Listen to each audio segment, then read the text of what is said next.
Entretien spécial.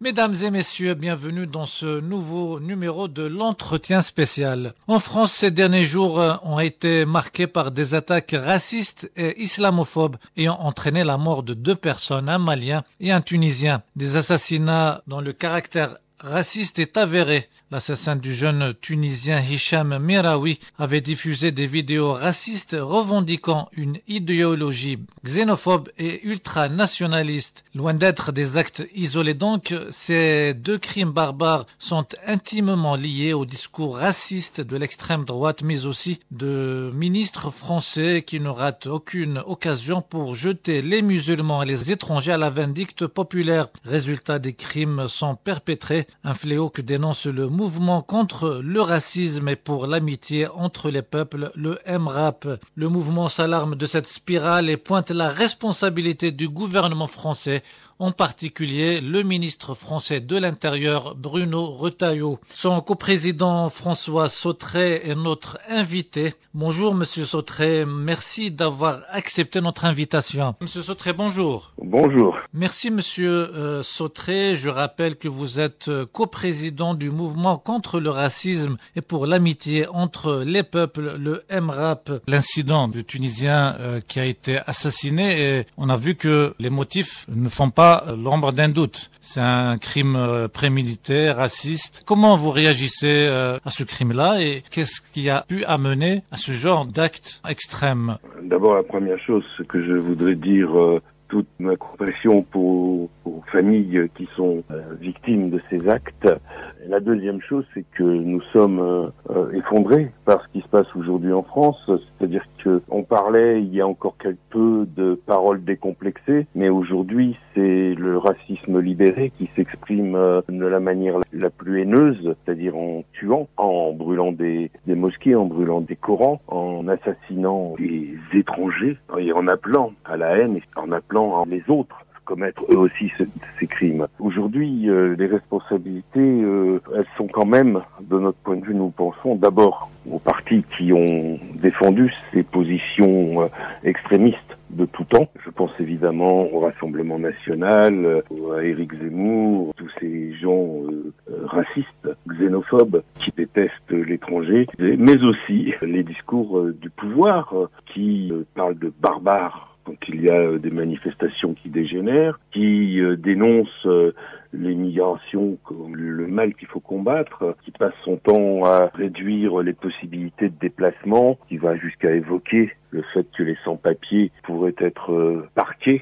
à Saint-Pierre-et-Miquelon et autres idées absurdes. Bien évidemment, ce gouvernement a des responsabilités et en tout premier lieu, Monsieur Retailleau et ses discours terribles. Bruno Retailleau qui a été plusieurs fois cité par des élus de gauche, etc., donc de la part d'acteurs justement de la société civile, comme étant l'un de ceux qui justement alimentent cette haine anti-étranger, qui nourrissent ce discours raciste qui aurait amené justement à cet acte qu'on regrette, celui de l'assassinat d'un jeune Tunisien, donc qui n'a visiblement, donc c'est aucune raison. Je veux dire, il n'y a pas de motif à cet assassinat, si ce n'est un motif justement raciste. Il y a un discours aussi politique qu'il faut rationaliser, n'est-ce pas? Oui. Qu'il y ait des gens en France racistes, on le sait depuis longtemps. Qu'il y ait des gens en France prêts à passer à l'acte, on le sait, malheureusement, il y en a. Mais des gens qui passent à l'acte, en vrai, ces gens-là, ils sont quelque part poussés par des discours qui ouvrent la voie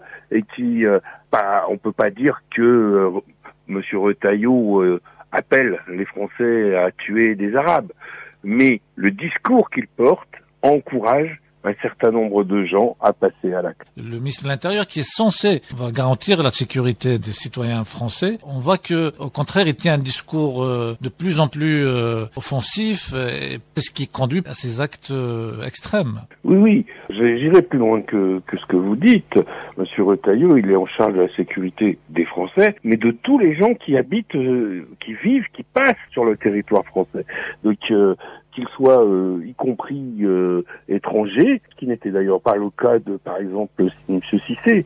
Voilà, son rôle aujourd'hui, c'est de protéger tout le monde. Et il ne le fait pas. Il ne le fait pas parce que il n'est préoccupé que d'une seule chose, c'est dénoncer la vague migratoire, par ailleurs, dénoncer l'islam qu'il confond avec l'islamisme radical, ce qui pousse là aussi, qui autorise quelque part des gens à aller voler un Coran pour le brûler, aller dans une mosquée pour tuer quelqu'un, voilà, à dénoncer sans arrêt un ennemi. Évidemment, il y a des gens probablement un peu fragiles, mais qui entendent ça. Mais maintenant, on n'est plus tout à fait certain que ce ne sont que des gens fragiles. On pense qu'il y a aussi possibilité que ce soit des gens qui, là, en l'occurrence pour le Tunisien, c'est un individu qui n'était pas isolé, qui était en contact avec des groupes extrémistes, qui étaient armés. Voilà, on n'est plus tout à fait dans le cas de l'individu qui craque et qui pète un câble, comme on dit. On est dans le cas de quelqu'un qui construit une pensée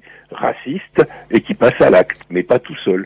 C'est quoi la solution aujourd'hui, justement, pour mettre un terme à tous ces discours racistes, xénophobes et qui nourrissent la haine de l'autre? Qu'est-ce qu'il y a lieu de faire, selon vous? Notre solution, elle n'est pas une solution évidente. On pense qu'aujourd'hui, la proximité de la possibilité que le Rassemblement national, que ce soit Marine Le Pen ou Jordan Bardella, qu'ils arrivent au pouvoir, ouvre une voie inespérée à tous ces individus. Je pense que on ne peut pas séparer le racisme qui se développe aujourd'hui de la montée de l'extrême droite, je dirais du fascisme, avec des milices armées qui attaquent des meetings, que ce soit des meetings en solidarité avec Gaza, que ce soit des meetings politiques dans des villes comme à l'Est. Aujourd'hui, on a un climat de montée de l'extrême droite, du fascisme, et évidemment le fascisme s'appuie toujours sur le racisme, que ce soit l'antisémitisme ou la haine des Arabes, des musulmans et des autres. Donc pour nous, la solution, c'est de combattre le mal à la racine, c'est-à-dire de combattre l'extrême droite et les idées d'extrême droite, qu'elles soient portées par Jordan Bardella ou par Bruno Retailleau. Parce que aujourd'hui, l'idéologie de Bruno Retailleau est tellement proche de celle du Rassemblement national qu'on a parfois du mal à faire la distinction. Et donc la solution, elle est politique.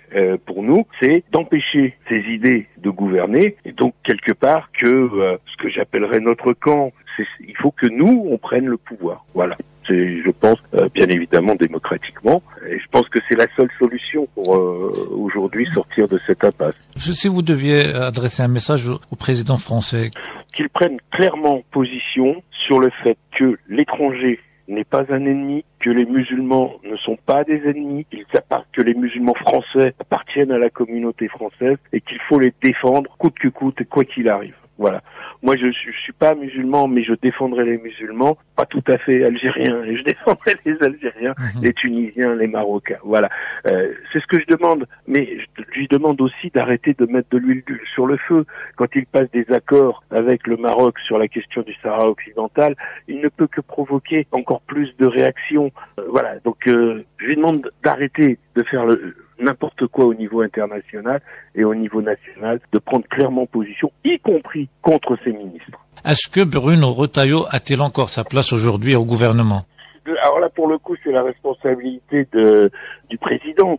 Il nous a imposé un ministère, un premier ministre qui aujourd'hui est sous le feu de je ne sais combien de problèmes.